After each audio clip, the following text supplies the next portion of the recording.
Assalamualaikum warahmatullahi wabarakatuh. Perkenalkan, nama saya Muhammad Rifan Putra. Saya di sini akan mempresentasikan tentang teknologi kelautan lokal. Teknologi kelautan lokal. Teknologi kelautan yang dimaksud adalah memanfaatkan sumber daya yang dimiliki untuk mesejahterakan rakyat yang diimbangi dengan upaya menjaga keberlanjutan dengan mematuhi kaidah-kaidah ekologis. Ragam teknologi berasas keseimbangan ekonomi ekologi yang perlu dikuasai mencakup A. Teknologi penangkapan ikan, budidaya ikan dan biota laut serta teknologi pengelolaannya. B. Bioteknologi untuk memanfaatkan biodiversitas sebagai sumber bahan baku industri dan untuk program pemulihan tanaman beserta ikan dan biota lautnya lainnya. C.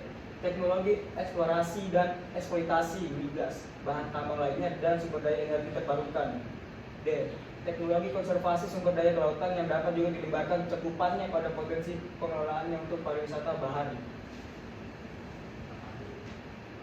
Perkembangan teknologi, ada zaman prasejarah dan zaman sekarang. Zaman prasejarah itu penangkapan ikan memenuhi kebutuhan sendiri di pantai atau perairan dangkal, teknologi rendah bahkan hanya menggunakan tangan.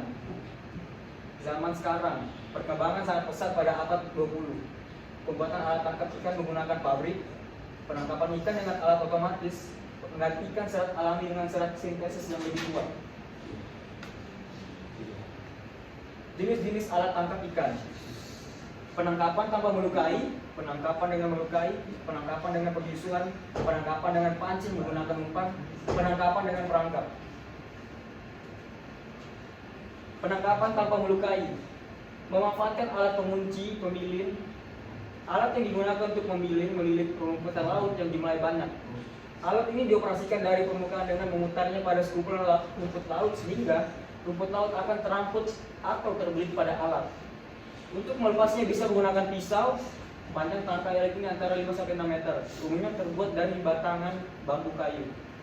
Menangkap dengan tangan dilakukan pada perairan dangkal atau sungai kecil, dapat disebut juga memancing tanpa tongkat tapi tetap menggunakan roll pancing dan senar.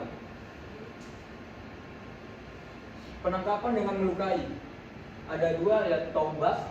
Alat ini terdiri dari batang kayu atau bambu dengan ujungnya yang terkait balik pada tombak dan tali penarik yang diikatkan pada mata tombak.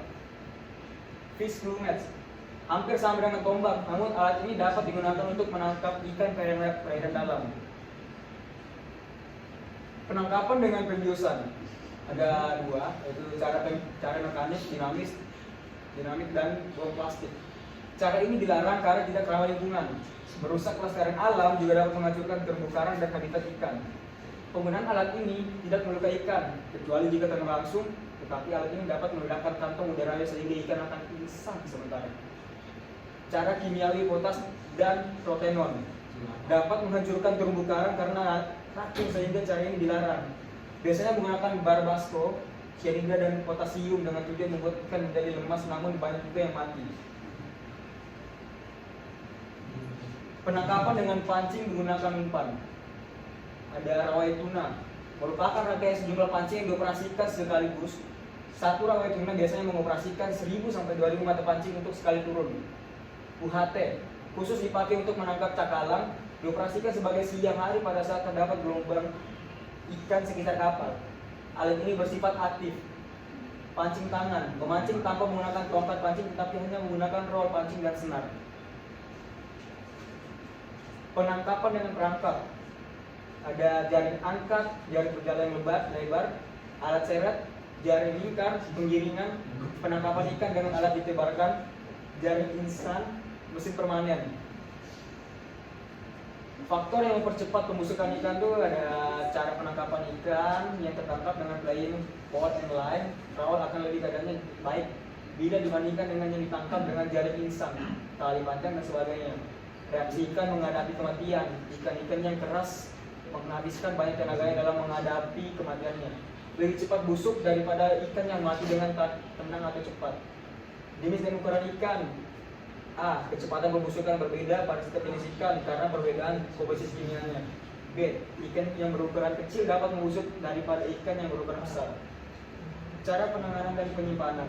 Jika ikan dalam keadaan rigor diperlakukan dengan kasar, misalnya ditumpuk terlalu banyak, terinjak, terlempar dan sebagainya, proses pembusukannya akan berlangsung lebih cepat. Pembusukan dapat dicegah oleh diperlambat jika ikan disaingi dan disimpan pada suhu yang cukup rendah. Kesimpulannya itu ada dengan adanya kemajuan teknologi di bidang kelautan ini dapat membuat para umat manusia berpikir lebih kreatif dalam hal penangkapan ikan dan sebagainya. Yang tentu saja dengan adanya kemajuan teknologi ini juga dapat mempermudah bagi orang yang ingin melaut. Sekian dan terima kasih. Wassalamualaikum warahmatullahi wabarakatuh.